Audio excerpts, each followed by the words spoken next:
Mga ka-sports, tila hindi pa tapos ang samahan ng basketball ng Pilipinas sa pagpapalakas ng Gilas Pilipinas. Matapos ngang magulat ang marami sa biglaang pag-aproba kay Michael Phillips bilang local player sa FIBA. Ngayon ay usap-usapan na naman ang posibilidad na may kasunod pa itong malaking pangalan. Pero sino kaya ang pasibong susunod na ma-reclassify bilang local player ng Pilipinas? At totoo bang nagpapalakas ngayon ng koneksyon ang SBP sa FIBA para mapadali ang mga susunod na proseso? May matinding warning naman para sa Gilas Pilipinas dahil lalo pang lumalakas ang Australia matapos idagdag ang isang 6-time NBL MVP na si Bryce Cotton. Kaya ngayon mga sports, siguraduhin tapusin ninyo ang video nito dahil maraming mainit na usapan ng ating himayi. Kung trip mo po ang ganitong content, paiwan ng follow at pa-subscribe na din. Tara po, simulan na natin.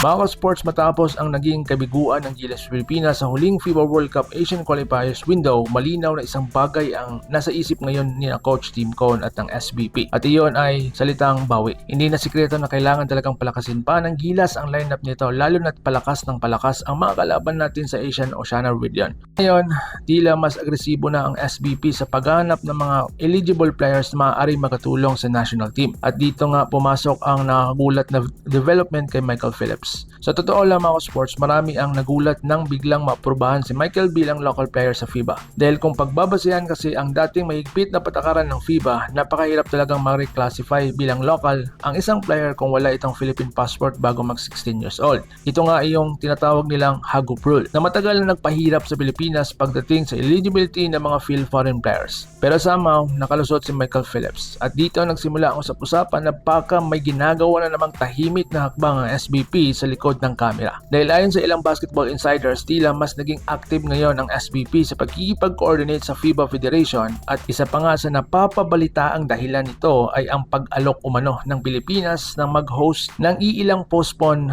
FIBA Games dulot ng tensyon sa Middle East. Kapag nangyari iyon, malaking tulong iyon sa FIBA dahil maraming national teams ang ma-accommodate. At alam naman natin mga sports, malaking bagay sa international basketball politics ang magandang relasyon sa federation. Kaya ngayon maraming fans ang nagtatanong, may kasunod pa bang local player na approval matapos kay Michael Phillips? At ilan nga sa mga pangalan na lumulutang ngayon ay sina Remy Martin na matagal nang gustong mapasama sa Gilas pool at si Jordan Clarkson na hanggang ngayon ay classified pa rin bilang naturalized player kahit may dugong Pilipino. At maging si Boggy Ellis nga na sinasabing bukas din maglaro para sa Pilipinas. Kapag may isa pang makonvert bilang local player, napakalaking tulong nito sa Gilas dahil magkakaroon tayo ng dagdag na slot para sa naturalized player habang nananatiling malakas ang core lineup. At isipin nyo mga sports kung sakaling maging local si Clarkson balang araw, ibig sabihin pwede pa tayong kumuha ng isa pang world import bilang naturalized player. Doon talaga posibleng magbago ang level ng Gilas Pilipinas. So ngayon, Ginebra favorite daw ang mag-champion.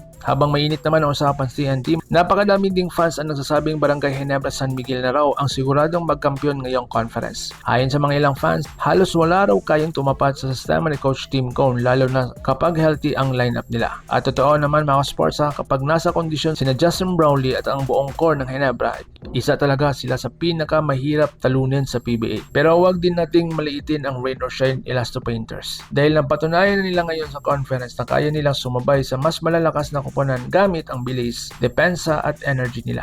At alam din ni Coach Tim Cone ang mahirap na kalaban ang rain or shine sa isang mahabang serya. Dahil sa playoffs mga sports, hindi lang talent ang labanan, kasama dyan ang adjustment, conditioning at mental toughness. Kaya bagamat paborito sa papel ang Ginebra, hindi pa rin magiging madali ang seryeng ito. So ngayon, Australia mas lumakas pa at habang abala ang PBA playoffs, isang napakalaking challenge naman ang naghihintay para sa Gilas Pilipinas. Dahil opisyal na nadagdagan ang panibagong superstar ng Australian Boomers sa katauhan ni Bryce Cotton. Oo mga sports, isa siyang 6-time NBL MVP ang pag-uusapan natin dito. At ayon mismo kay Bryce Cotton, malaking karangalan para sa kanya na isuot ang jersey ng Australia. Sa totoo lang mga sports, nakakatakot isipin kung gaano pa lalakas ang Boomers. Dahil kahit noon pa man, isa na sila sa pinaka-malalim at pinaka-athletic na national team sa buong rehiyon. Ngayon, nadagdagan pa sila ng elite scorer na kayang gumawa ng puntos kahit under pressure. At mas lalo pang magiging espesyal ang debut niya dahil gaganapin ang laban sa Perth, lugar kung saan naging alamat siya bilang bilang star ng Perth Wildcats. Ibig sabihin, hindi lang talent ang kalaban ng Gilas dito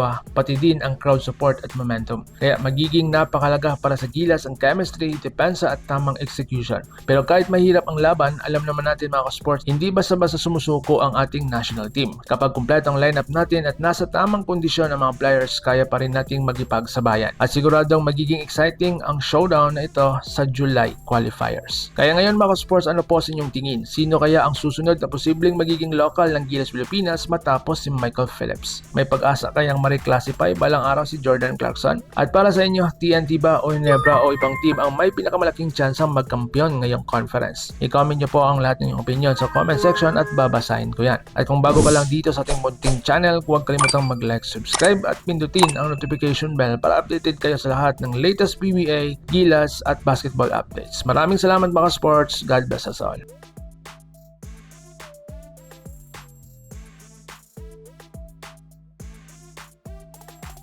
Mga ka-sports, kung hilig ninyong bumili ng mga Gilas jersey, Gilas accessories at mga gamit na pang basketball habang nanonood po kayo sa aking mga videos, kindly check this basket on this lower part ng ating video at magpa-pop up yung ating mga items sa gilid. Mga legit po yung mga items dyan and see to it po na makabili po kayo ahead of time kasi meron po yung mga discounts and mga promos depende po sa seller. And also, kunting suporta din as a content creator po. Salamat!